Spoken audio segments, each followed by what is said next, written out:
of the NOAA Weather Radio Warning Device. During potentially dangerous weather situations, specially built receivers are automatically activated to warn of the impending hazard.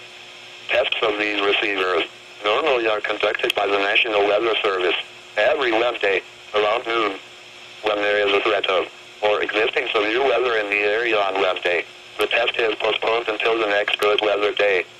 The warning alarm transmitted over this and other NOAA radio stations in southern Wisconsin will normally be activated for watches and warnings that affect the following Wisconsin counties: Richland, Vernon, Adams, Juneau, Marquette, Waushara, Winnebago, Calumet, Manitowoc, Sauk, Columbia, Green Lake, Fond du Lac, Sheboygan, Dodge, Washington, Ozaukee, Iowa, Dane, Jefferson, Waukesha, Milwaukee, Lafayette, Greene, Rock, Walworth, Racine, and Kenosha.